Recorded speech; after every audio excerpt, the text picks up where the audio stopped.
We've had, what have we had? I'm just putting it on the other ones live. It would appear I've managed to do that. Yeah, it's been all right. What have we done this week? Everyone seems to have had some B calls, and we've had none, and then we've had 5 today, so that's good. We only need one of them to turn into a decent job, really. A couple of them just weren't bothered. And I want to apologise for the lighting. I haven't put the blinds up yet, but they'll be up for next week. As it gets darker, I won't look as mentalist, possibly. Yeah, we've done a bit there. We've got some gull jobs with a bird of prey have come in.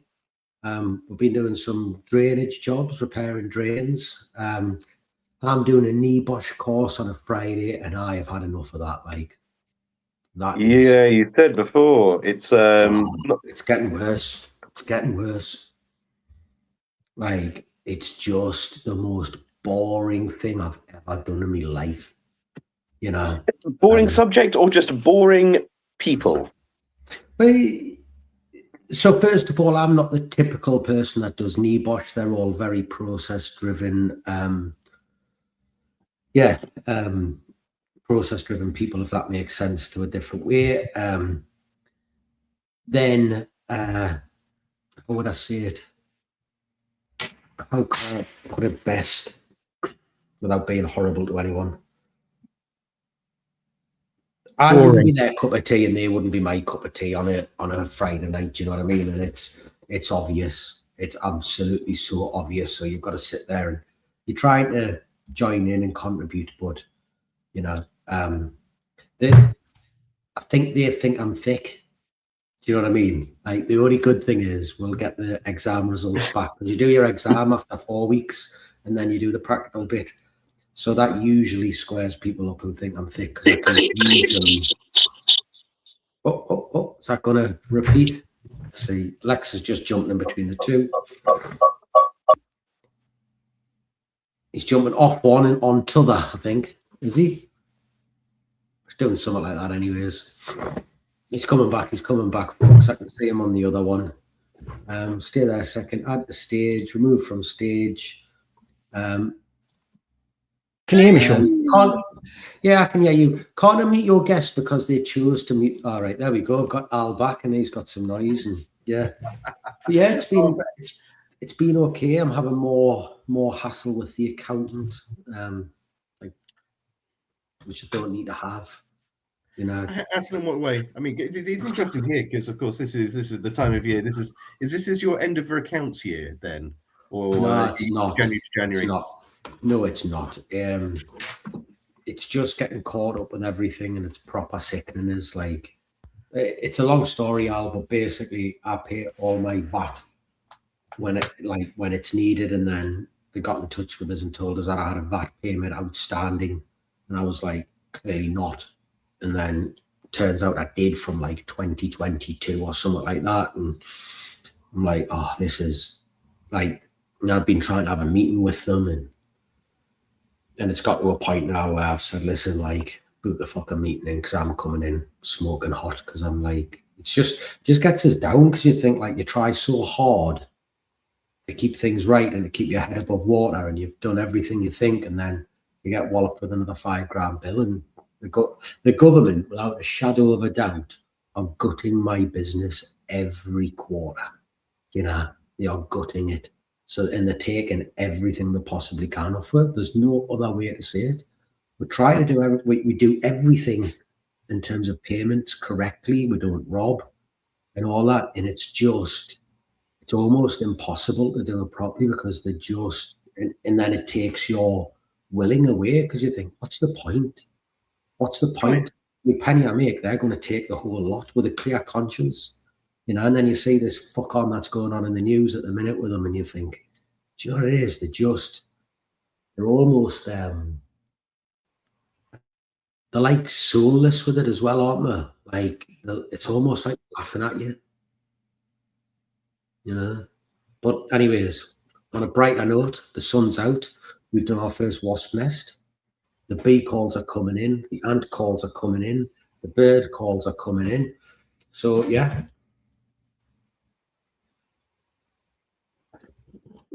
That's enough for me. Tell us about your week, guys.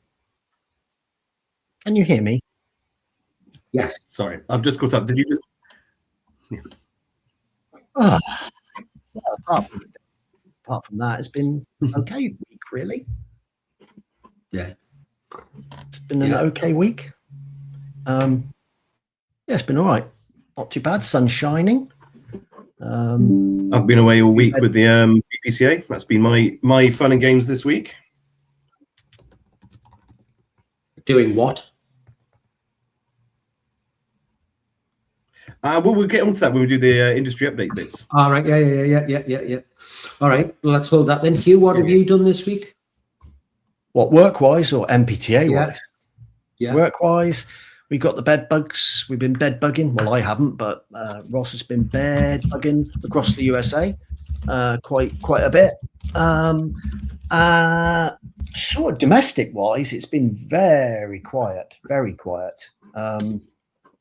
Work-wise, it's been all right, ticking along, thankfully, because of our contracts and our some of our clients, regular clients. But actually, domestic calls have been dead quiet.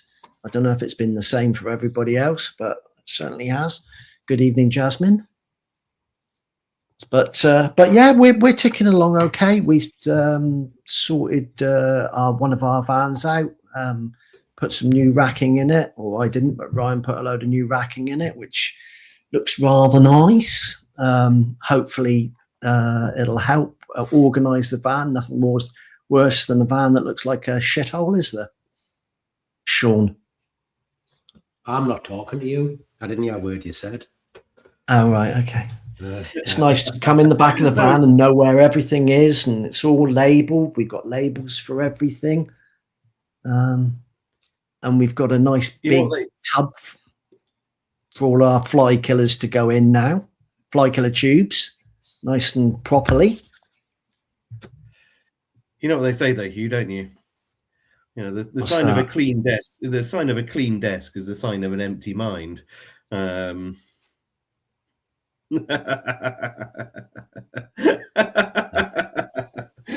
had a pal, and he would go out to prospective employees, and if their garden was well kept and maintained, he wouldn't employ them.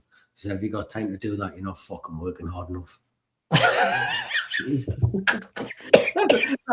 That's a little bit intense, though, isn't it? That's a bit harsh, isn't it? That is a little bit. Yeah, what's your passion? I enjoy gardening. I spend every weekend, every spare minute doing gardening. Well, if you're spending your free time doing something that you love instead of doing something bull breaking and awful, I'm not going to employ you. That was it. Like, they had to love the job, they had to be invested in the job, and if they were doing other things, they were never going to last up there. So yeah, but that was it. Sounds fantastic. I'll tell you what has happened. My little dog's hit a wall, like not a physical wall, but if anyone's ever had dogs before and trained them, it's weird because, and I've had this happen with nearly every dog I've ever brought on. You teach them and they do great, and they're absolutely bossing it. And then some point between 12 and 18 months, they get up one morning and it's like you've taught them nothing. They've forgotten absolutely everything you've ever taught them, and they're just little, like, absolute reprobates. And she woke up a couple of weeks ago and I thought she'd done it, and this week she absolutely confirmed she's done it. So if you ever get that, the solution is relatively simple. You just train them again from scratch. But what took you 6 months takes you like 2 weeks because they know what they're doing, and then once they've learned it the second time, they seem not to forget. That's what we find. That's what I find anyways. But she's definitely hit a wall, and I just can't bring myself to start doing it again because I'm just so busy. But we're going to have to do something with her. And I thought you were going to say a Hessian sack and a piece of rope for a minute. Oh no, she's a good dog. She needs to come into season. She's 12 months, and I can feel it. She's desperate to come into season, and she's teetering on the brink. She has been for the last 3-4 weeks, but just won't break down. So I think what I don't want to do is start messing on with that temperamental season. Is that like the time of the month, you know, sort of temperamental, like just being awkward? No, it's definitely because all my male dogs have done it. I'm not going to join in with that because it's pathetic, and I'm not that type of person. I'm very mature. Well, if there's anything that people say about you, Sean, it's that it is your maturity. Absolutely. So yeah, so we've got her, but I'm not worried. think she would worry a lot of people if they had them, but I've had enough dogs to know that, you know, she'll come good. So I'm okay with it, but I'll keep you up to date with that. Picked up a big job for the police. Picked up a big job for the police, doing some bird of prey work stuff. So yeah, that was quite good and all. I thought that was consulting on how to do their job properly or something. Here's a question for you guys. Al, you're a consultant. You've been in this industry for a long time. Customer, a very large school has a rat problem, notable rat problem in the cafe stroke canteen stroke kitchen area. We go out and deal with it. As we're dealing with it, they develop a forward fly problem, which is excessive, and I mean excessive. So I say to them, this is your drains. There's something wrong with your drains. We can look at them if you want. And they say, don't you worry, we've got a drainage contractor. Drainage contractor comes out and says, this is definitely not your drains. You've got 4 gullies and they're all good, and it's not your drains. So I said, it's definitely your drains. Can you spray something? Yeah, it'll last about 2 days and you'll have forward flies back. 2 days later, they ring up, the flies are back. Yeah, that's because your drains. So we go out and then I say, I want to knock up that manhole there and have a look in the kitchen. So we'll break the manhole up, and it's about 3 meters deep. It's about 2.5 meters full of water, full of grease. And I mean like 6 to 8 inches of grease on the walls. All the lines are bunged up, etc., etc. Do a bit. It's your drains. Drainage guys come out, clear a blockage, and it knocks the forward fly infestation on the head for a short period of time. Then it starts again. I said, that's because it's your drains. Like, you know, it's your drains. They need proper looking at. So we go, this is like, end up like going 5-6 times, and the conversation is the same all the time. We say it's a drains. The drains guys say it's not. They put a stick and plaster on it. It gives them a couple of weeks respite, and then it kicks off again. And then we've ended up putting in quite a big quote. There's 2 manholes to be lifted in the kitchen. One of them's under a stud wall. They've both been concreted over by 1 inch of concrete, so that needs braid up, they need traced. All the lines need cleared properly, needs jetting, needs all the shit taken out of them, and you need to survey it to see where they're at.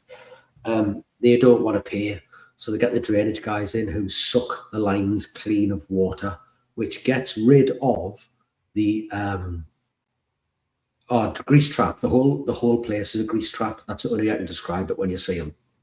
Which gets rid of the forward fly problem again. And then last week, I'll bring this photo up because you might like to see it actually, Al, if I can get it over. They call us back up, get there, and he goes, back again, are you? Like, I'm in the mug. So I like, yeah, I am back again because you haven't done what you've told. Takes us in and shows me let me see where it is. Did I send it to you on me? Works one, Hugh. Anyways, there's basically a massive amount of what look like some sort of rove beetle. Very little, a couple of millimeters at best. But there's hundreds and hundreds of them, if not thousands of them, in the kitchen area. Okay. And I'm like, yeah, this is your drains. And I just thought, you know what it is? I don't know if this is. If they're about 2 mils long and they don't look like a beetle, they look like a rove beetle, like a devil's coach horse.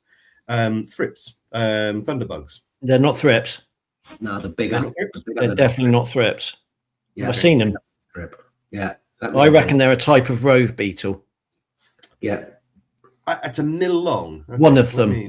No, they're a bit longer than that. They're definitely not thrips. They're too big to be thrips.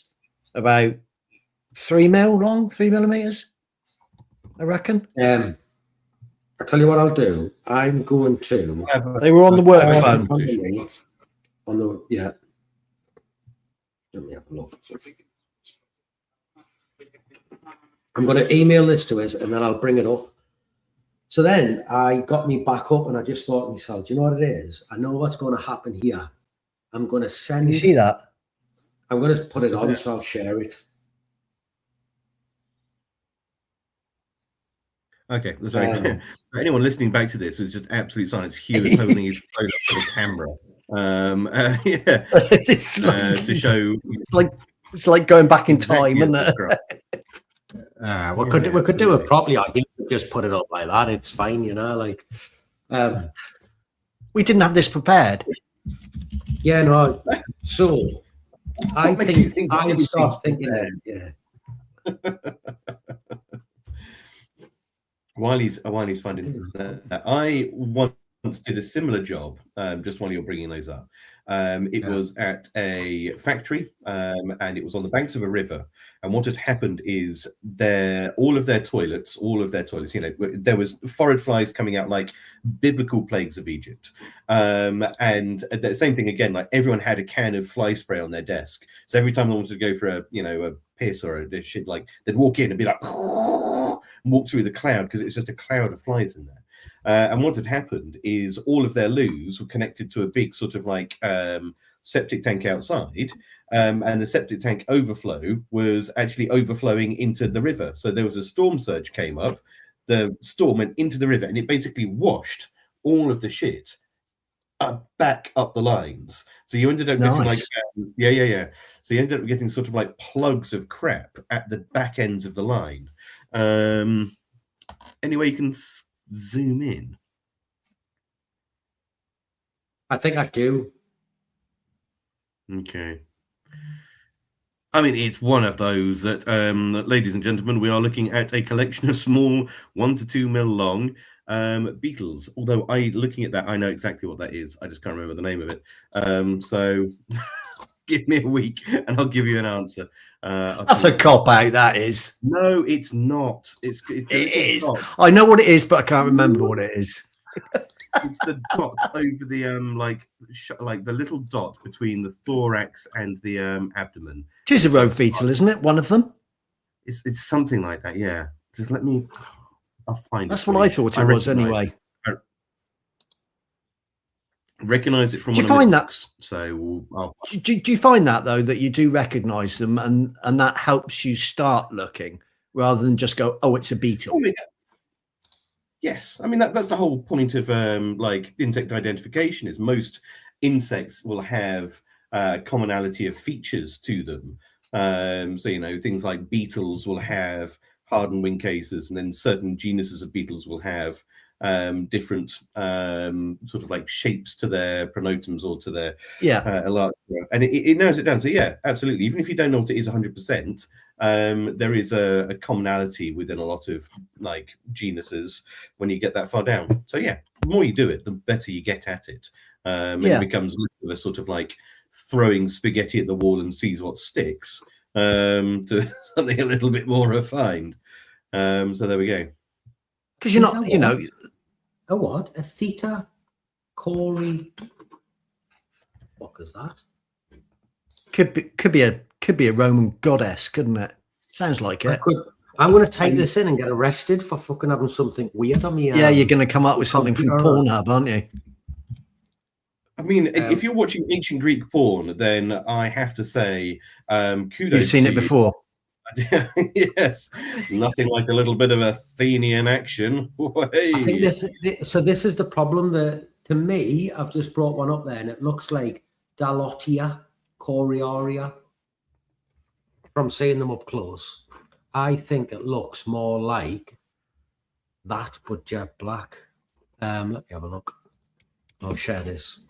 There's quite a few different rove beetles, though, isn't there? Because everybody sort of immediately says devil's coach horse rove beetle, which it is, but there are quite a few other types of rove beetle, aren't there? Yeah. But then it leaves us in the quandary. I'm standing there thinking, I'm gonna have to send them away, look at them. I didn't do it, and it's just got to a point where I thought, I've been out 5 times, and on 5 occasions you've sent it to the people who said it's definitely not the drains. They've made the money off it. We haven't. So I'm just like, what do you want us to do with it? So I just said, listen, I think if they're going to fix your drains and they're dealing with your problem, you need to get them back to deal with this problem. Because I've had enough. Well, if you haven't made any money off of it already, the only thing I suppose is just say, I can send these off, but it's going to cost you. I mean, the other thing to bear in mind is most rove beetles, their larvae are predatory, as are the adults, and they tend to live in soil or in sort of like waterlogged conditions. So chances are they might be there as a result of the phorid flies, as they might be dating maggots, or, and this is the interesting one, because they are most likely associated with things like soil, might there be an overflow or a spill pipe where water's leaking in from the outside into this pipe? Yeah, but here's the other thing. How do we not know that the drainage guys have had some sort of spill when they've been sucking all that shitty, dirty water out? Do you know what I mean? Like, this is what I mean. I was like, I didn't do your drainage work for you. You haven't done what I want. I don't know what they've done. I don't know what they've seen. I don't know what's happened. Like, if you want me to come in and investigate this, we can do. But now you're in consultation. So if you want us to do it, we can do it. But we're going to charge you every hour or part thereof. I'm not doing it for free. I'm not doing anything more for you. If you want to get someone else to come in and spend their time running around after you, for you to give the work to the drainage guys who just don't care, then that's fine, but I'm not doing it anymore. And I don't know if that's childish or pathetic, or whether it's my ego speaking or what, or whether I'm justifying it. I can't. It's driving us crazy. No, I mean, to be like brutally honest, and with my sort of like business hat on and sort of like pragmatist hat on, you can lead a horse to water, and you've also got to understand the point at which your responsibilities begin and end. And with this, if it has fallen out of scope of the service that you have given to them, then it counts as an additional service and it should be recompensed accordingly. And if they're not prepared to take you on that, then they have to go and find that advice elsewhere, or, Google Gemini it. So no, I don't think you're being churlish. I think you are setting boundaries. The problem is that we feel, because we take ownerships of those pests, that actually it's our responsibility from end to end. But in reality, it's the client's responsibility, having given them that information to undertake their own due diligence and duty of care for the people within their facility. Yeah, I agree. I think the reality of it is they're not going to pay them, so they'll fuck off. Like that, and that's childish, but it's true. Yeah. Who's going first this week? Hugh's bored of the conversation. Yeah. Shut up about your own. Yeah, shut up about your drains. Talked about it all week. Now get on with it. Shut up. Go on then. Go on, toss the proverbial coin. Not the proverbial. Toss the metaphorical coin. I'll go. Go on then. I'm going to have to bring up this on my phone, because as you guys might be less than painfully aware, I am not on my regular computer, so this is all going a little bit bad. Right, so do this. So I don't have a big thing from Scott this week, because actually Scott's not got a big thing this week. I can. Alex is frozen. Yeah, he's proper frozen, hasn't he? Yeah, Alex has frozen. I don't know why Alex is frozen. Yeah. Am I back again? Am I here? Back. Oh, joys. I love it.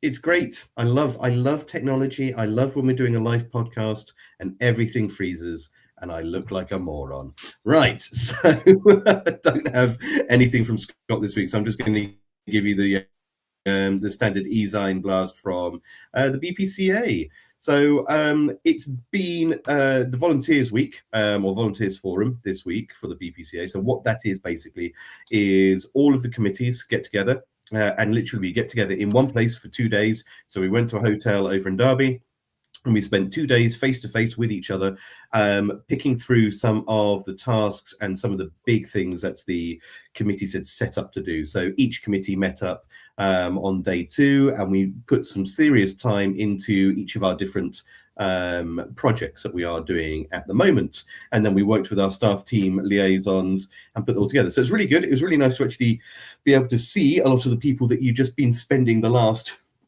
year basically on a screen and not necessarily seeing face to face. So actually getting to sort of like see people face to face was really nice, and actually meet other people from the other committees as well, because it was really good on the day one. There's a lot of cross pollination. Everyone sat on different tables and we're able to talk to one another. And you know, I shared a table with people from professional standards or from EDI or from the technical committees, and it meant that actually we got to talk about all kinds of stuff.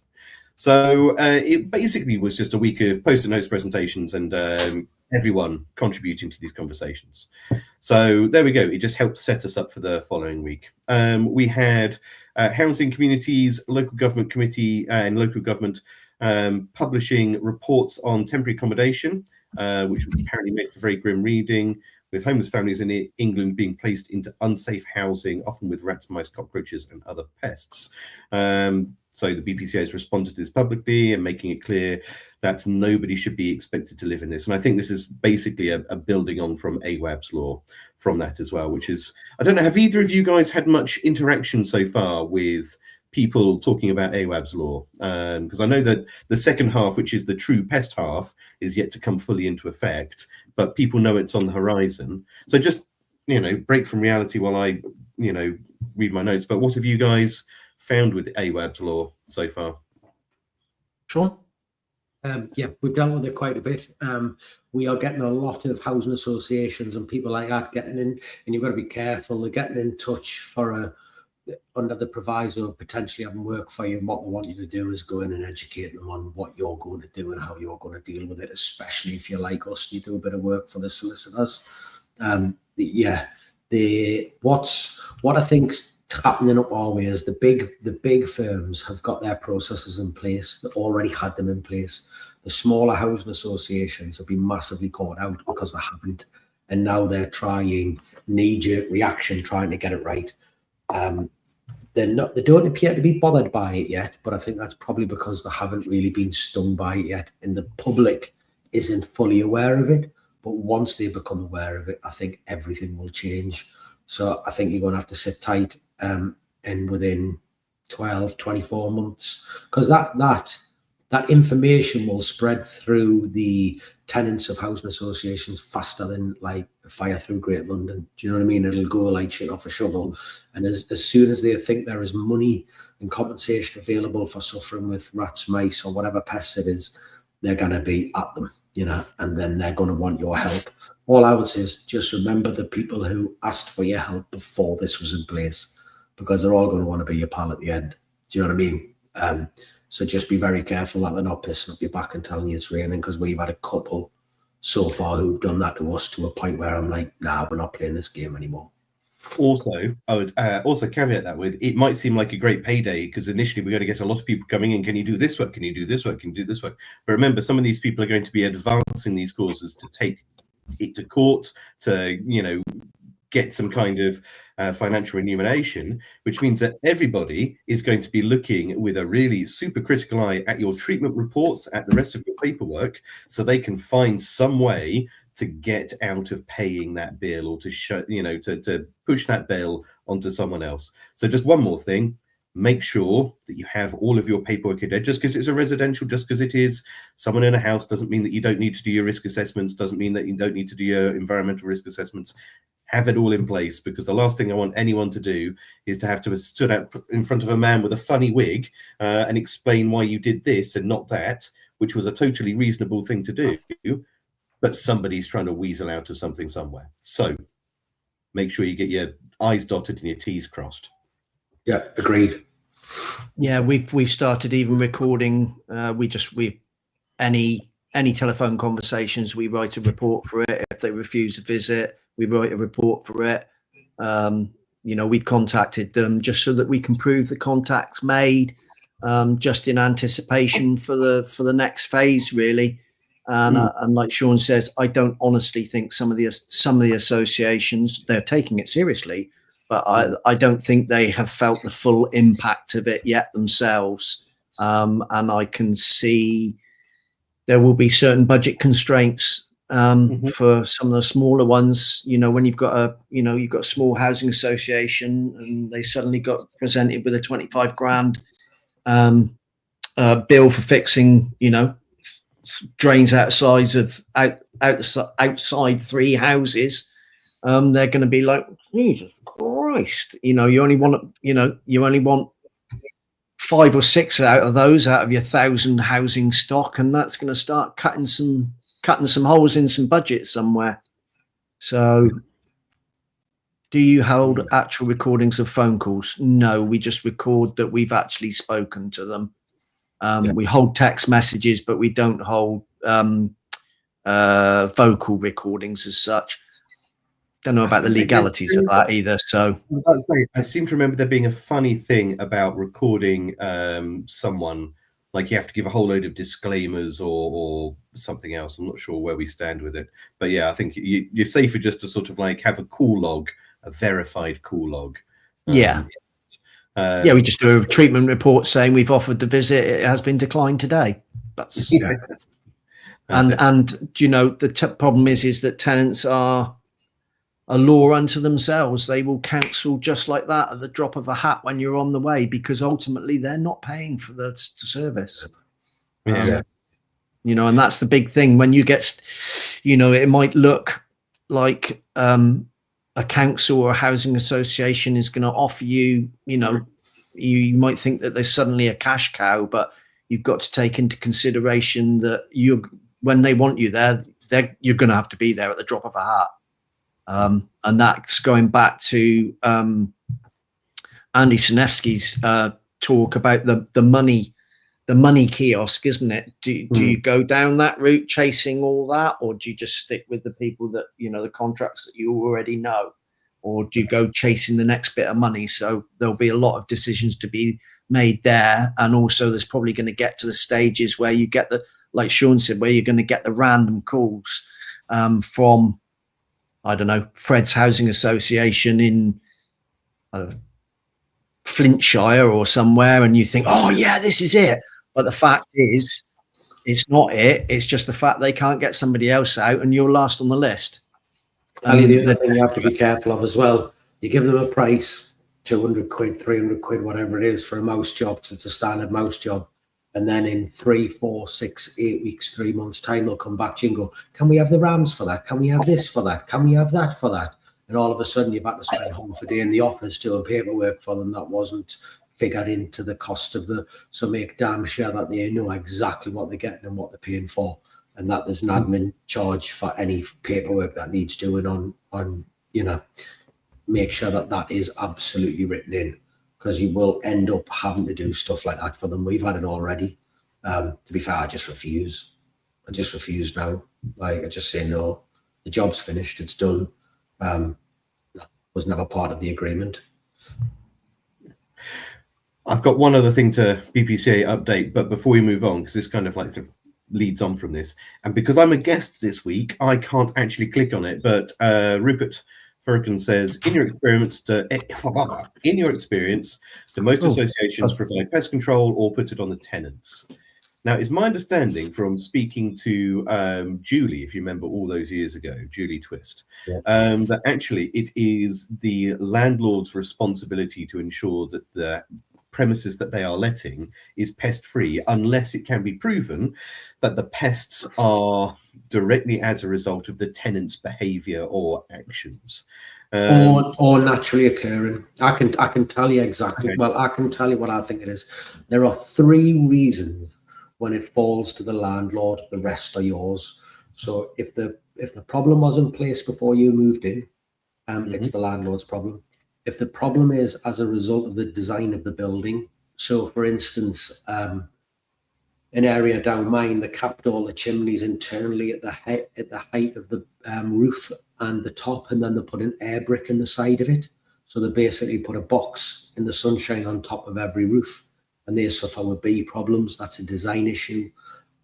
Or if there is a disrepair issue, so a broken drain, a hole in a wall, a leaky shower that's causing a damp issue leading to silverfish.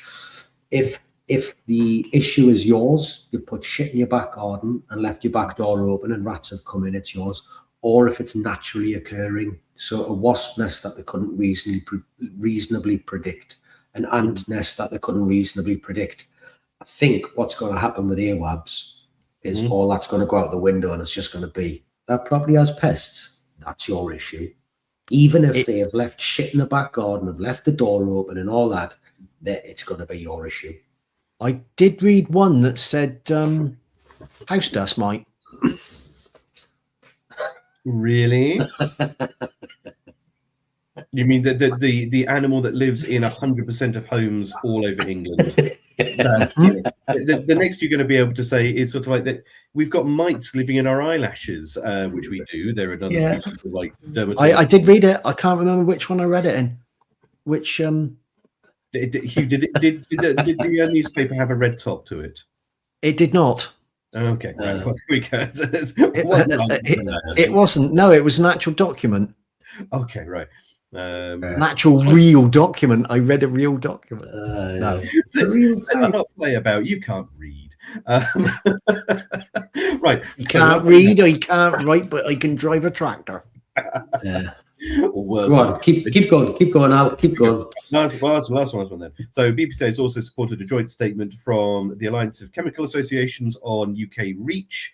Statement raises concerns about UK having to duplicate the data that goes into the EU, which is putting HSE CRD further and further behind and under greater and greater pressure when it comes to registering products in the UK, which is why we've seen some stuff get out into Europe that hasn't quite come over to the UK yet. It's no other reason than they are simply overwhelmed. And so we've been petitioning to try and get back to a point where we are mutually recognizing each other's data sets, because at the end of the day they are identical, which was a post-Brexit thing and kind of got thrown out baby with the bathwater with Brexit. So we're trying to get back to that level of mutual recognition afterwards. So yes, it's basically, it will allow manufacturers and distributors to become more innovative because they're less reliant then on having to duplicate costs both sides of the channel. And I think that's it. I mean, there's loads more. Scott's going to shout at me for that. But tell you what, I've got 3 things. One's BPCA things. Yeah, one's good. 2 are concerning. Oh, okay. Do you want to go good, bad, good, bad, bad, good? You're going to give me a shit sandwich here? Okay. Good, yeah, good. Do that then. First thing which I didn't like was I saw them giving a crew certificate out for people who've done 3 crew points, and I seen the email of, we're going to give you 2 certificates, one if you've done your 20 including 3, and one if you've just done your 3, because that's all the point of sale are interested in. That is absolutely 1,000,000% not the rules. I've not seen that. Yeah, I mean, I've got mine. I didn't see that email, so okay, I'll bring that up with the staff team. But that is absolutely not. But you know, to be fair, that's probably more at the hands of crew, because they're not getting any guidance. And what's happening is the CPD suppliers are knee-jerking the problems that are coming their way because they have to, and then crew are just going, yeah, that's fine. But you've got a lot of different people having different problems in different areas. But if we've got to a point now where we are giving crew certificates for doing your 3 crew points, we are in trouble, you know. Good thing they were going for fuel for, weren't we, for key workers, if that had happened. Yes, that was a major worry. I was like, thank fucking God, God, because there was a time when it looked like we were running out on it. We were going to garages, and we go to 4 garages and they didn't have any fuel. I seen that pop up, and I thought, if it does go back to COVID style shit, I'm glad they're getting this sorted early, so that was good. Yeah, definitely. Early days yet. What? Early days yet. Well, exactly. Not much getting through. Yeah, but exactly that. Do you know what I mean? Like, you could have Trump and Iran falling out. We could pay the consequences. Falling out? I think they've fallen out. Yeah. Which one do we get? If I see your boat, I'm going to blow it out of the water. Yeah. That was I can't lie to you. That was a relief. I know they can't guarantee anything, but the thought that they were doing that was a massive help. And then did you see the bee training that they put out? There was some. I haven't personally seen the bee training, but it was there was some bee training. serious conversations over that. Oh, really? How so? Yeah, because what they've done, and I've asked Clive. Clive said I can talk about this, and I was aware of this beforehand. They put someone on his like removal course for free, which was fine. Clive offered it for free. And then it was John, and then he comes back, and 2 days later, he's doing a webinar on like what a good bee removal is. I think he's never taken a brick out of a wall. And I was like, it's a bit shit that we'll come on your course for free, we'll copy your content, and then we'll do a webinar on it. I was that is a little on the nose, I have to say. Yeah, but then they've done it again, haven't they? Have done it again. Yeah, so Clive invited them on a bee disease day. So what the back end of that was, the NBU and the UKBR worked incredibly hard to put this together. And without going into it in too depth, there was no protocol in place for finding EFB or EFB, so they've worked hard together. I was part of the first group. We went down, gave them a bit of feedback. But let's be fair, our feedback was less than 1% of the course content.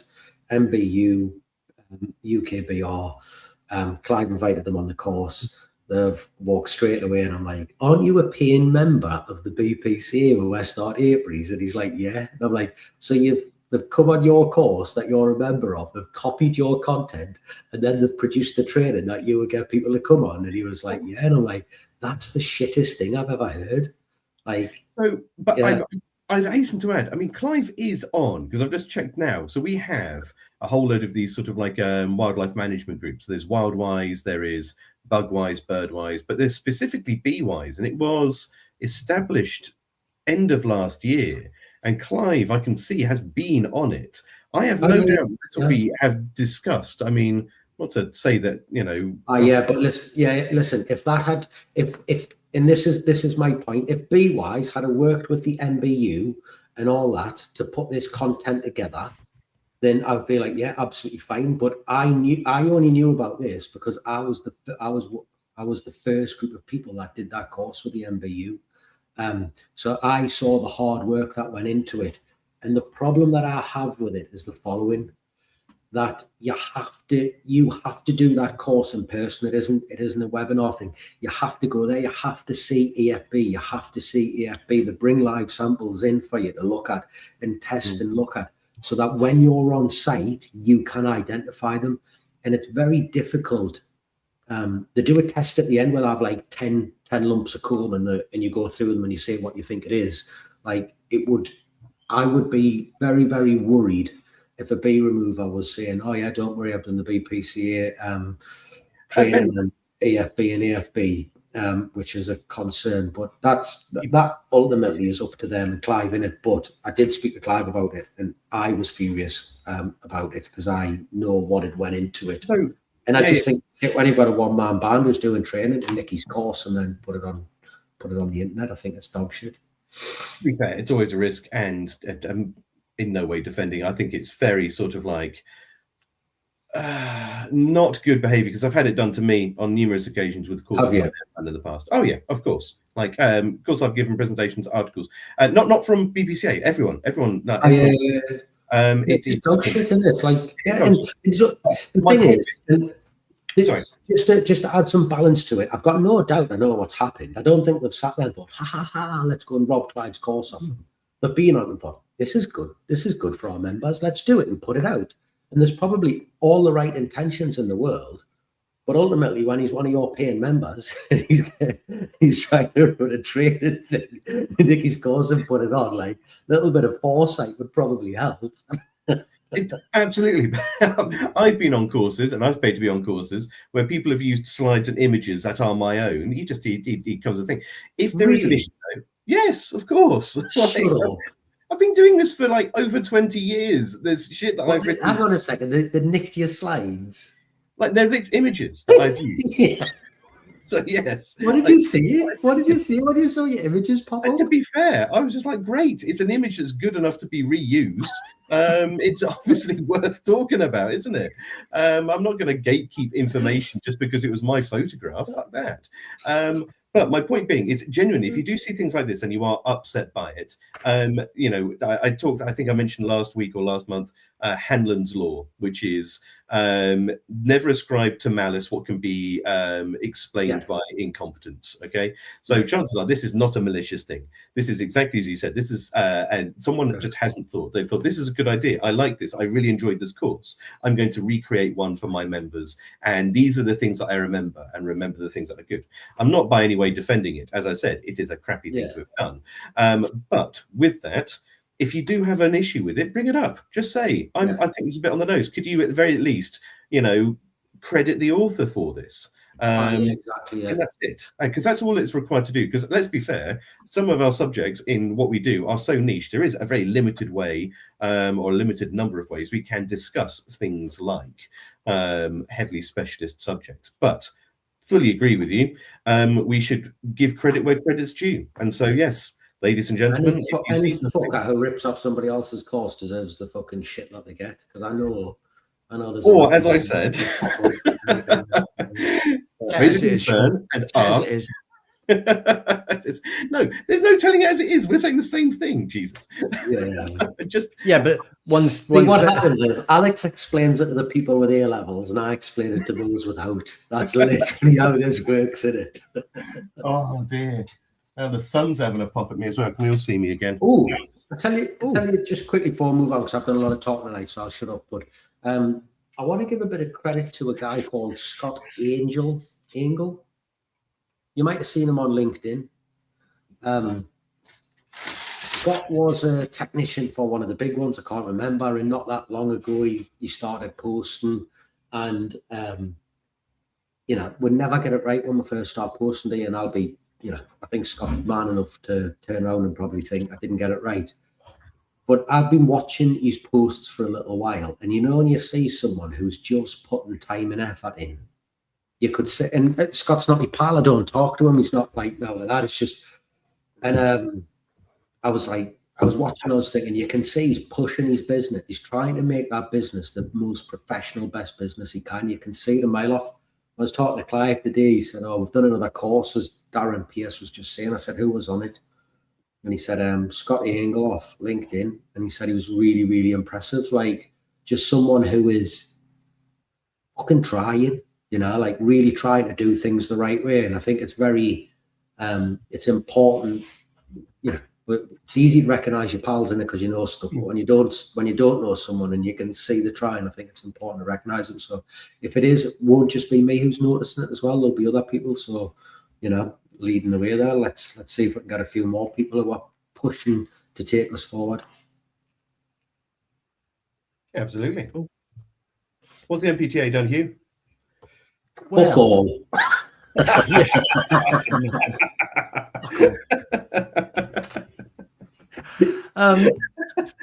Actually, I got a bit of a nosebleed this week because I had to go up to Weston-super-Mare.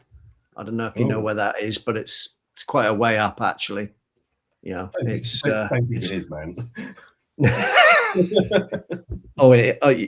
I have packed my little passport and everything, my little case, little marmalade sandwich, and went up to Weston-super-Mare to meet the DWP to promote pest control as a career to them, and have a chat with them about different ways that people can get into the industry. And that was quite productive, except for I nearly hit the fan going in the multi-story car park because the van was actually too tall to get in the multi-story, so I had to park somewhere else. So we've been asked by a major food producer to do a survey about pest activity. So look out for that on social media, and hopefully everybody can get involved in that. We've had, of course, Graham's back. Graham Turner back as the technical manager for the Southwest and Wales and this sort of side of the country. So we now have a dedicated, we have 3 dedicated technical managers for each area. So say again? because you've got Mark, Duncan, and Graham. Graham. Who's Yeah. which where? So Graham is for the southwest and Wales. Duncan is for that middle area. Shall we say west? London. I mean, I don't know. I mean, it's past Bristol, isn't it? That sort of area in the middle of the country. You are the vice president. You should know where they are. No, he's doing London and those counties around there. And then we've got Mark Wenham up further, who's doing Scotland and that end of the north end of the country.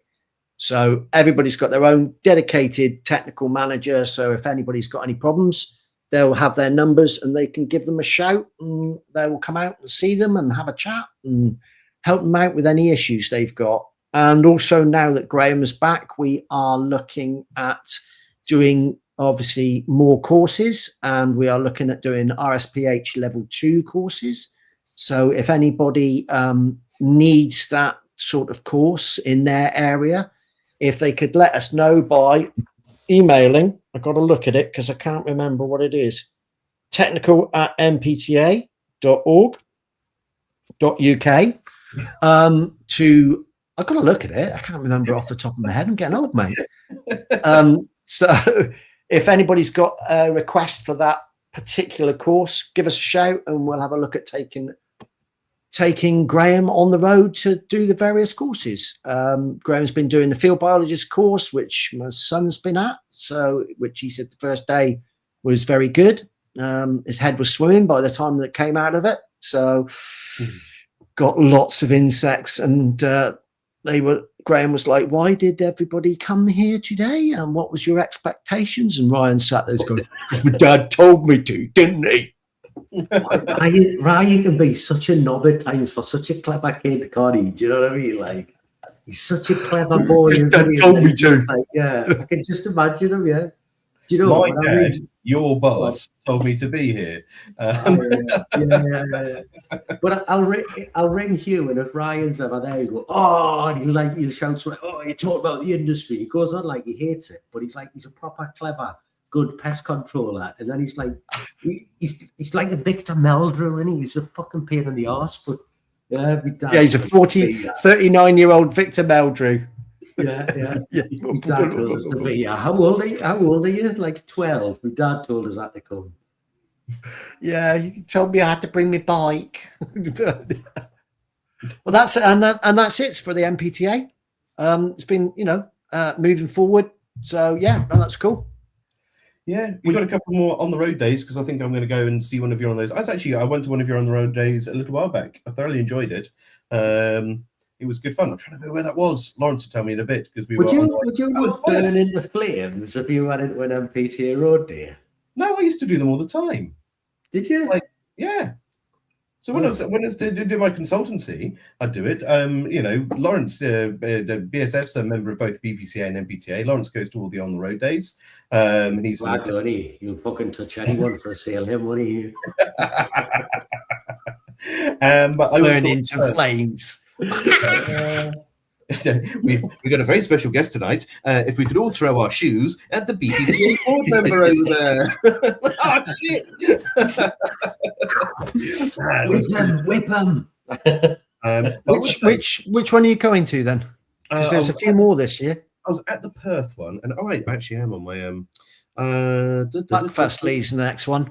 I think that's the one I'm at. Yes, he says, rapidly scrolling through his things. There is a few people. If anybody's around Bristol, there are a few places at the Insect Refresher Day. If anybody's interested. Sorry, Alex.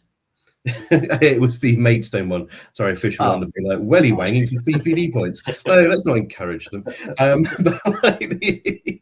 The one thing I would say, and I actually had, because I was going and giving courses with Lawrence that week. That's why we're up in Perth.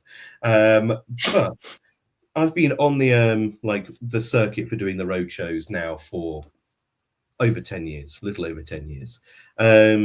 And in that time, when I first started, a lot of the courses were super dry. Like, it was really like, you turn up there and you could see people were desperate, like clawing their eyes out, trying to get away by midday. But a lot of the presenters we have these days, really good. It's really engaging. Like genuinely, the caliber of the roadshow days or the digital forums or the live forums, both associations, you know, not picking anyone particular, both of them, like the speakers at these events have really pulled it out of their bums in the last couple of years. It's become really, really good. So yes, if you've been to one of these before and considered it a boring, awful thing, never going to go again, I would urge you to reevaluate that, regardless of which one it is, because the circuit has become, I don't know, it's the same people, but they've almost got competitive with one another as to who can be the most entertaining. That's what I wanted to say. Something BPCA did that I thought was absolutely brilliant. They had Darren Pearson to do a drain course, and I seen a picture of it, and rather than just sit and talk, which is what all them days are, you could see he'd set up a load of drainage stuff so that when he was talking about gullies and he was talking about this, he was talking about that, I thought, fuck me, isn't that just what the industry has been screaming out for? Like, you know, you've got a load of old white men who are visual learners who sit in the classroom to learn, which doesn't yet, Hugh. That's slamming the gammon hammer down tonight. Yeah. And I just saw it and just thought, because I know for a stone cold certain fact that if any of them go to do drainage, like if they buy a camera and they want to have a look, it's very difficult to understand what you're looking at to start off with. So having that set up and having a look physically from where, I just thought that is class. That was class. It was a real, and you could see the way the people were stood around or engaging with it. I thought that, for me, that's the future of teaching pest controllers, but I might be wrong. I just think it is. You never got Davey you? said that the Western Supermare is God's waiting room. Last time I was in Western Supermare was a scooter rally, so yeah, I don't like Western Superman very much. No, Western Supermud. Anyway. Yeah. Right. Oh, there is another little bit of association news that's got nothing to do with any of the associations. Basis have Basis have now got an interim CEO called Mark Spurndens. So they've got a new CEO there. Let's hope he can. So does that mean that they've got a new attitude, or simply just a new excuse for the next 6 months? That is absolutely brutal. You know what's awkward? Because they would probably see us as a competitor. I don't. I can't say stuff like that, and it's not like you, Al. It's like, no, it's not, is it? Usually me, isn't it? Like, fucking hell. Like, yeah. Even for me, that one out for. Did I just say the quiet bit out loud and the loud bit out quiet? Okie dokie.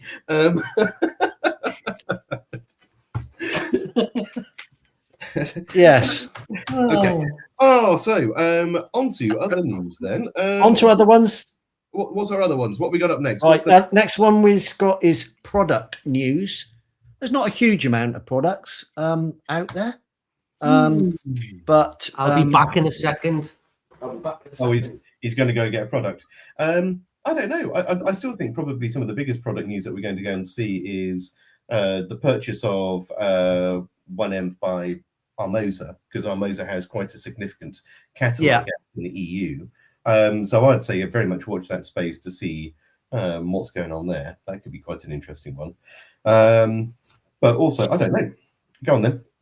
Well, I was going to say, Armosa, 1EMV, isn't it? Well, 1EMV have got a new bed bug monitor out. Okay. I was going to actually try to get hold of them today, but I didn't get chance. We didn't get a chance to ask them about it. But it's got a little file, like a little. Yes, well, a little liquid vial in the middle, hasn't it? Yes. What's in there? Who knows? We have our suspicions. Or I've got my suspicions, but I don't know. The tears of people with delusionary parasitosis, bottled. No, okay. Lefty tears. No, come on, man! Like,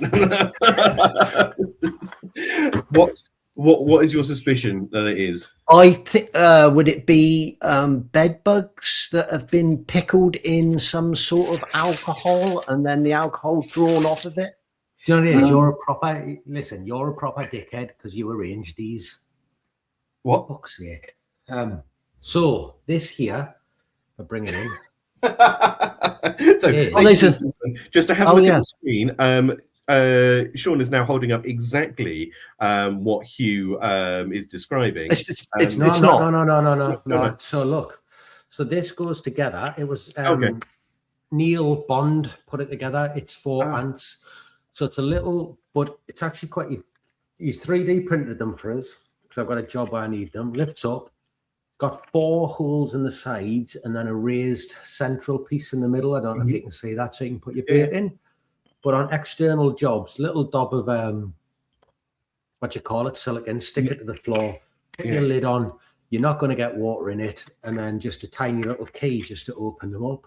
Like, because I know there's the pinpoints, but there's a hole in them, and putting them inside out. I think they're good inside. I'm not that great on them out, but these, I was just looking at them. I just think they'll look a fair bit better, and the more they're just a better lump of kit. So yeah, Neil Bond producing some ant feeding stations.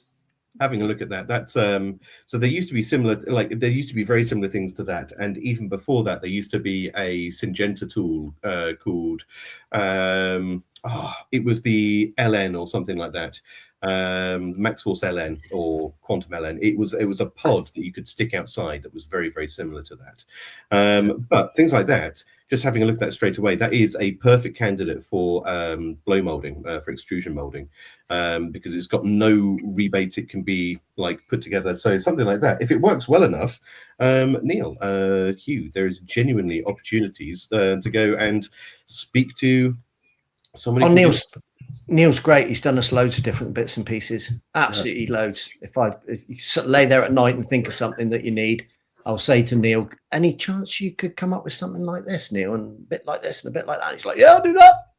So yeah. Does he get literally that excited? Does his voice? Oh, yeah. 3-bit. Yeah. Okay. Right. Yeah. He's proper anorak about it all now. Yeah. Yeah, this guy's making you beautiful things, and you're like, yeah, fucking nerd. Oh, mate, you want to see the cheese shelf? The cheese? Oh no, you've shown me cheese. You've shown me the cheese shelf. On the cheese shelf. So he's made the brackets of the shelf. They're like a triangle, and they're made in bright yellow with cut out bits of cheese on them. So you stand the shelf, put shelf up, it looks just like a cheese shelf. It's fantastic. Got it in the container up in the kitchen. So yeah. So yeah, that was control related products come to the market. Nope, just the cheese shelf. Why would you want anything other than a cheese shelf? So, but other than that, product wise, we've been a bit quiet. We have a little bit. I mean, as someone mentioned before, I can't see it now because I'm guest mode again. What's happened with Seclera? Seclera, if anyone's heard, that's going to be something big coming in. That's going to be really good fun. Spray on bait, neonicotinoid based. Something completely different, going to be phenomenal for flies, and the label expands goes along. However, as we mentioned before, we are still going through this phase where HSE is 3 to 5 business days behind everyone else, and so registrations into the UK are taking a little bit of time. So yeah, it's been registered in Europe, it's been registered in the States for years, it's been registered in Australia. There isn't a problem necessarily with it being registered, it's just a and we know Sean Muller's brought up, Sarah, you're a bit lax, not pushing your chin checks. Yes. Chin checks is now available. So chin checks. That's your pickle. What's that? That's the bed bugs. Oh, that's your pickled bed bugs. Yeah.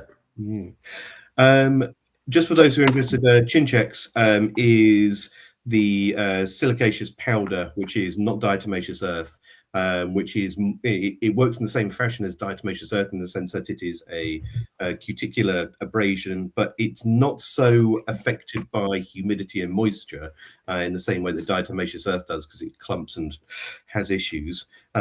Silicates are sharp, wet or dry.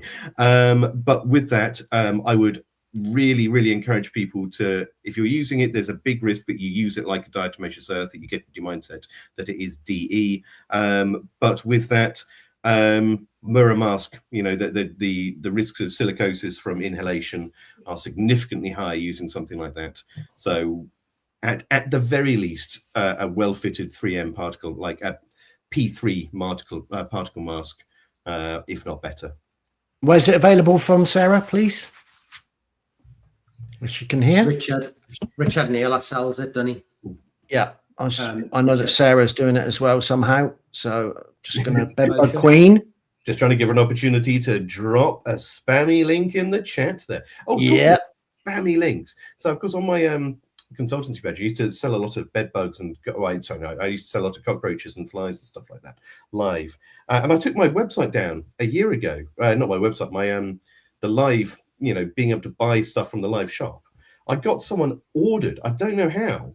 Like, it's come through they've ordered like 30 cockroaches from me, and I've been like, I'm really sorry, this has been closed down for a year. And they were like, oh, but I'm giving a webinar to a whole load of school children. I'm like, Have you, talking about 3D printing, have you seen those large 3D printed wasps? No. The large ones. They're like 500 quid odd. They're ridiculous price. Well, you know what Neil's going to be printing out tonight, don't you? I was going to say, I want a 3D printed bed bug. About that big. Yeah. But for why? Just why not? Why do you need to ask? What's it to you, bitch? Here we go. Chinchecks UK, and use the Bedbug Queen as a discount code. Woohoo! There we go. Everyone loves a discount code, don't they? Yeah. Right. Next one is any buyouts? No, yes, no. Oh, there's something tickling the back of my head. So you think about that one, and then we're going to go on a little bit of a downer now, I'm afraid. After our light-hearted bit, just a little bit of obituaries for people, I'm afraid. So sad to hear the death of Matt Booth from Rat Detection.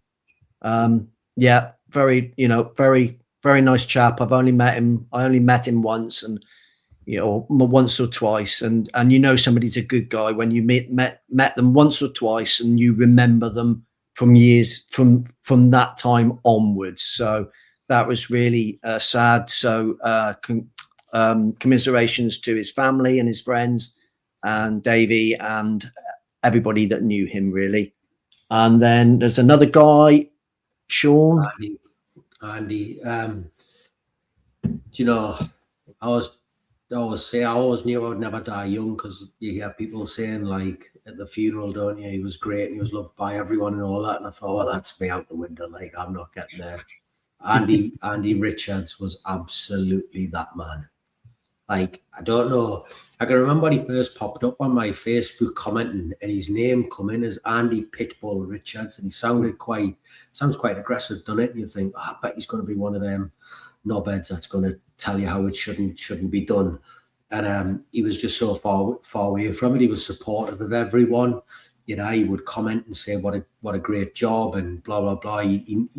If I've told this story before, but I've blocked a lot of people. If you're being negative and I put your name and I look at your comments and there's like every comment's a negative one, I'll just block you.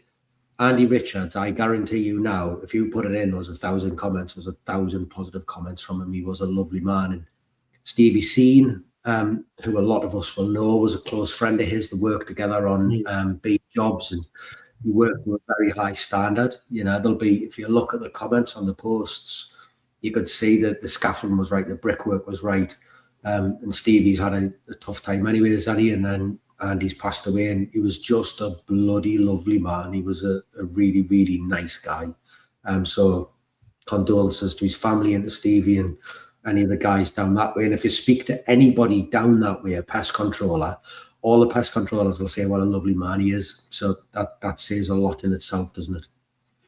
Absolutely. And we also have to mention, although it was quite a while ago, Jonathan Collins and Neil Moon, who were the two guys that got killed at the chicken factory, and it's taken 7 years, 7 years to get a prosecution out of it. So it's, I can't really say commiserations to the family now because it's obviously quite a long time ago, but I'm sure they're still.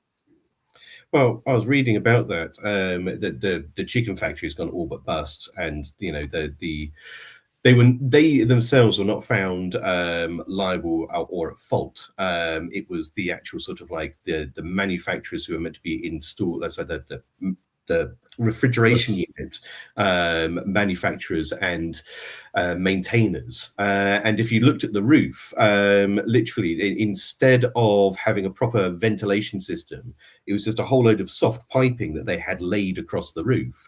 And this soft piping got picked up by the wind, and it pulled it sufficiently up through the ceiling that it wasn't venting the nitrogen or the excess nitrogen from ground level, and it was venting it sort of like much higher up. And so it was just pooling at the bottom, and it was literally, metaphorically, and actually a death trap. And sadly, I have to say, I never knew those two gentlemen's names, but letting you know. But it's been one of the popular tales in our industry for so long. It just reminds you guys to keep safe out there. Don't go crawling into weird places. Don't go stick your fingers where you wouldn't stick your digits at the end of the day.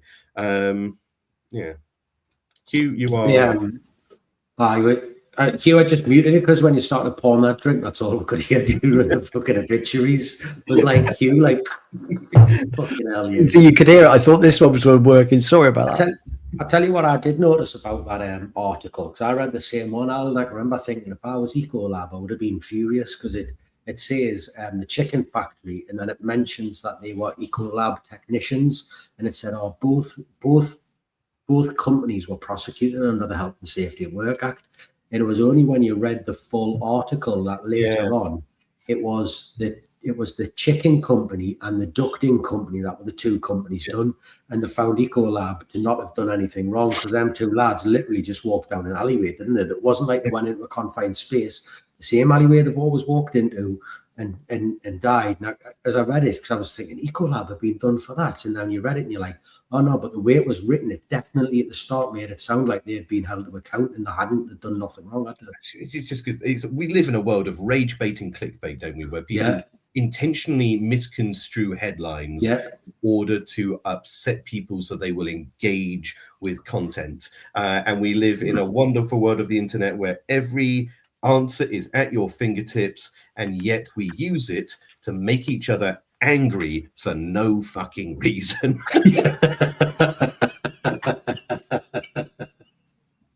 Trying to piss off somebody you've never met before, isn't it? Yeah, this'll get him. This'll get him. Who? That bloke I've never met before. This'll annoy him. I know he's susceptible to flying off the handle, even though I've never met him. And let's get him. Yeah. It's like all those 14-year-old trolls have now got jobs in social media and like marketing, and they're just like, haven't changed at all. Like, I've been training for this all of my life. Oh god. But the thing is, like, back to the article, like one really scary bit is this was not an isolated incident. Apparently, if I remember correctly, there was like clouds of nitrogen fog rolling so far away from the factory that they were appearing on the platforms of a local railway station, like this Stephen King's The Mist, just ethereally rolling down the street, carpeting everything it went past. So Crazy.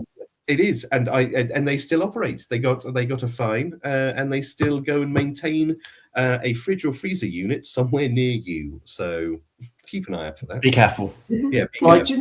Didn't I read they'd shut the original firm down and opened up another one? I've done some sort of shit like that. I can't remember what it was. I don't remember that. That sounds like rage bait. No, I'll look into it for next week. I'll get you an update, but I'm sure they did. I'm sure there was something going on. There was like I can't remember. Yeah. Sorry, Hugh, go on. Next one. Next one we've got rat poison found in baby food. Oh, be specific. Is what? Hang on, I can read it. Okay. So, rat poison found in baby food jar in Austria after product recall. A baby food brand is recalling its products sold in Austrian Spar markets after rat poison was found inside some of the jars. Police in Burgenland, Austria said a sample from a jar of carrot and potato hip baby food was tested after a customer reported it.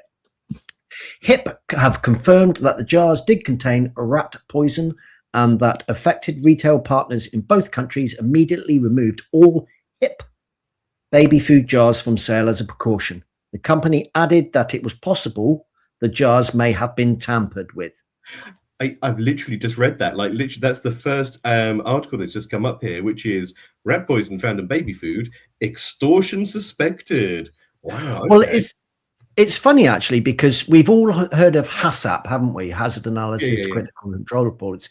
But somebody brought up the TASAP, which I hadn't actually heard of before, which is threat assessment and critical control point systems. Risk management framework used to identify and mitigate intentional threats to food safety, such as sabotage, extortion, or malicious contamination. It's not something I've thought of TASAP before. Right. I'm going to take you on a slightly sideways journey here. Do you know what you heard of the term sabotage, right? Have you? Yes. I've just sabotaged what you're saying there. See what I've done there? Every time he talks, I talk just to sabotage what he's saying. Whee! Okay, so Sean's obviously heard the word sabotage and also the word infantile. There we go. So sabos were a form of sandal worn out in Southeast Asia, and the word sabotage comes from a workers' revolt, where all of the workers intentionally took their shoes off, their sabos off, and they threw them into the machines in order to break the machines to stop them from working. And since then, the term has been coined sabotage, as in to break a machine intentionally or with purpose to bring the establishment down. So there we go. Are you sure it wasn't in French? Because that sounds more French, doesn't it? It does a little bit. I'm going to have to double check that, but it was definitely to do with the shoes. I did hear one. I thought sab was something to do with foxes and hunting. Sabs. Yeah, otage. Tell you, I've got another one for you. You like this, Al? Rathlin Island off the coast of Northern Ireland has now been declared ferret-free. It was a breeding ground for puffins and guillemots and razorbills and all those seabirds. And they've put, at some point, some ferrets have got on there, got released. And the RSPB has spent £4.5 million on removing, I think it's 100 ferrets off the island. That were preying on the seabirds.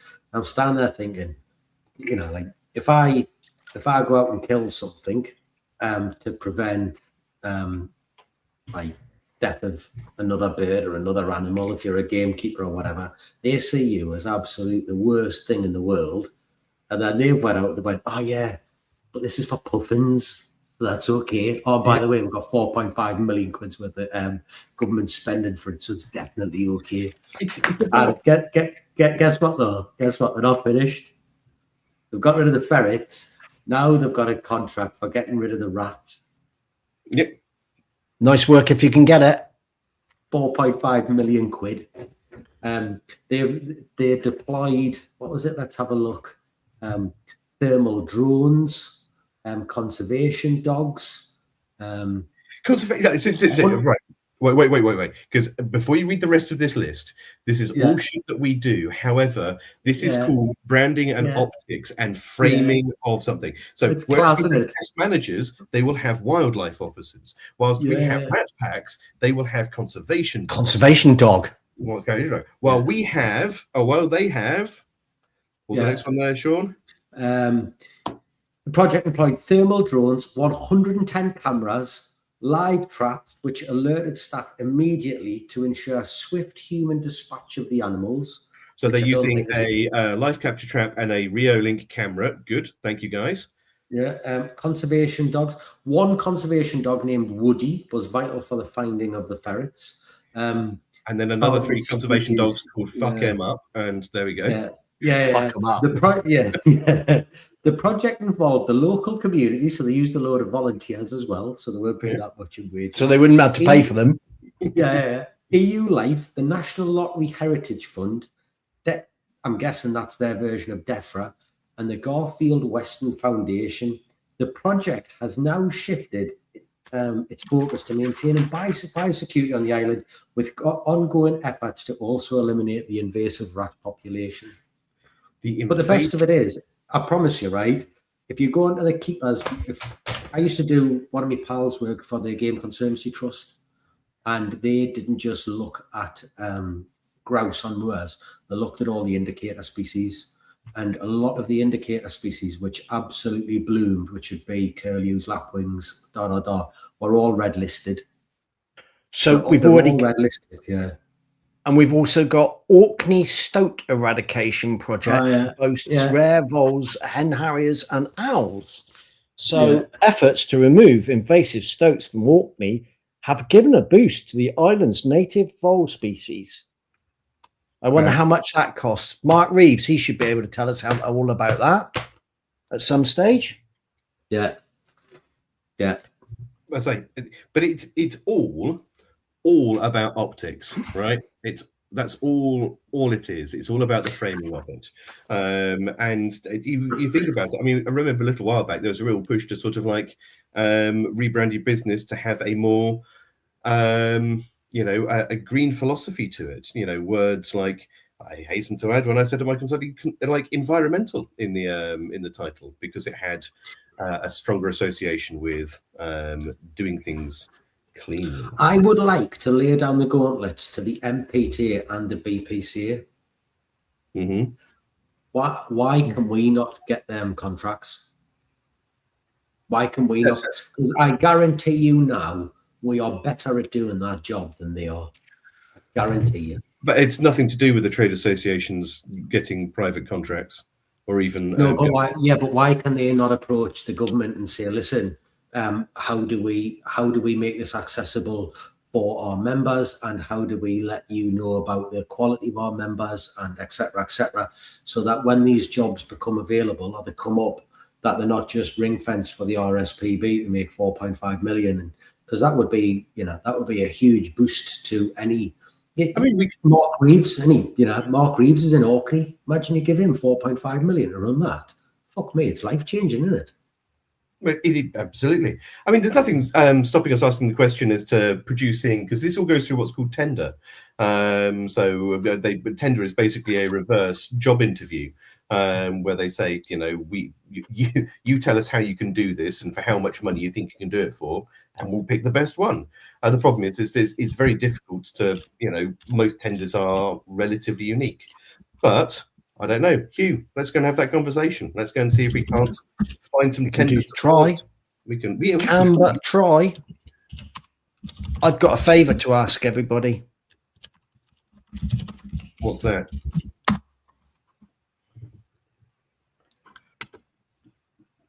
Guess how many episodes we've done. Oh, okay. Immediately after that conversation, I was like, where is this going? What are we doing? Everybody watching and listening, we have done, I put it on the advert, so we've done, this is our 150th episode.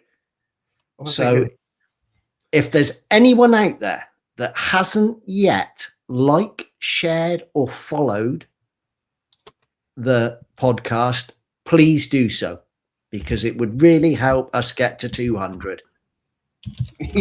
Emotionally, mentally, physically. Emotional blackmail. We would help us get there. Yes.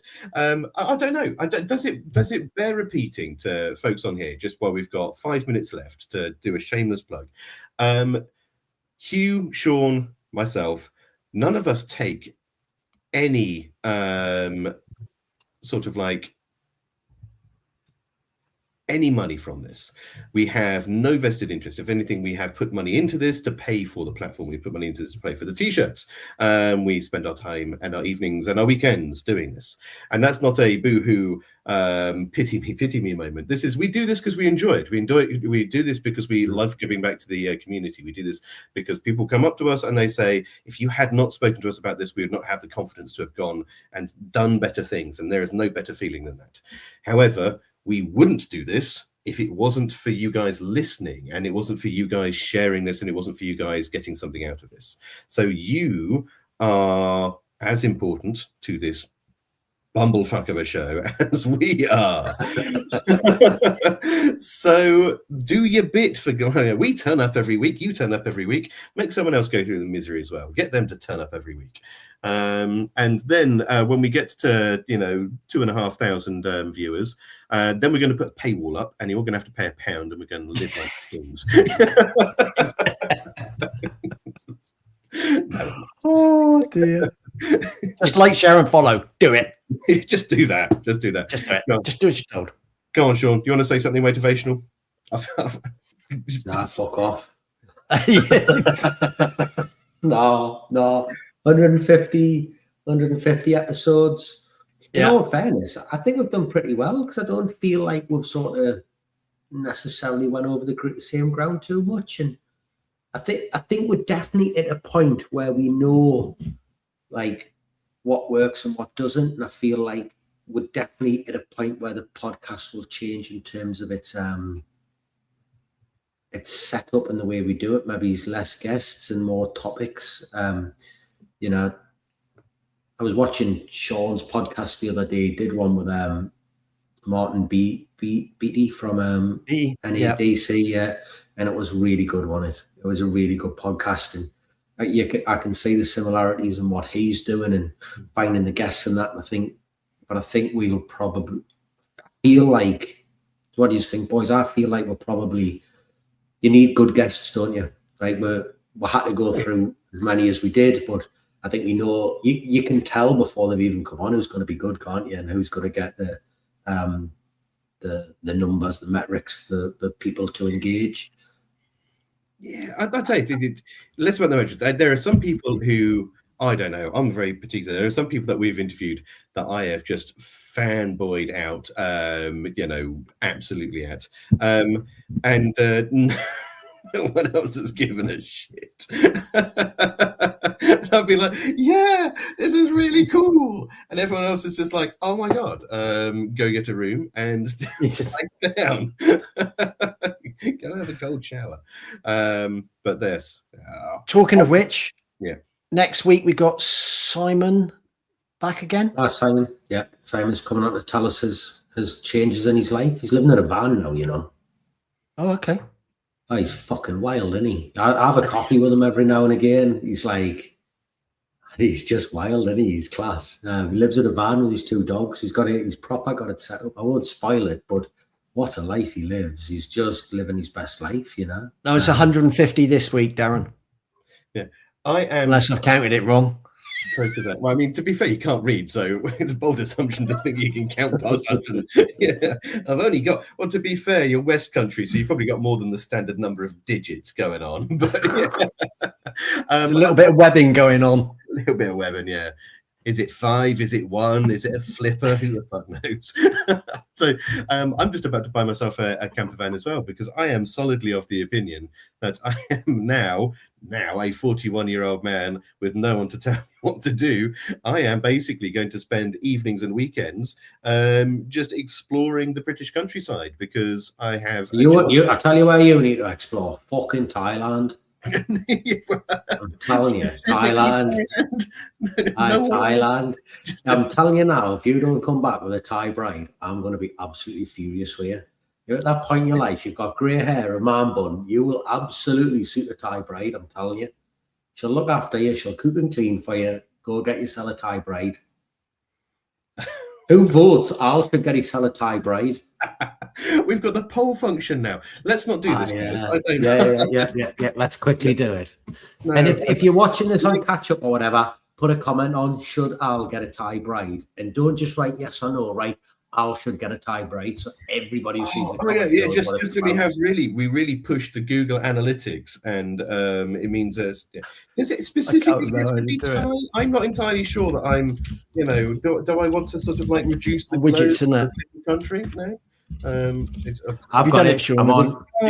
Yeah, I'm on. guys, this is awful. We've gone over time. We're going to have to close it down. So everyone, thanks for joining Beauties and Beasties. Should Alex get a tie bride? Yeah. 1 or 2. There's no one still listening. It's fine. Oh no, it's all right. Nobody's still here. Like, people are laughing and joking about it, right? But I think it's a genius level move by you, Al. I really do. I think it's a genius level move. I don't think it is. I think I have other prospects in the world outside of the very. Stop writing the number 1, Hugh. This is weird.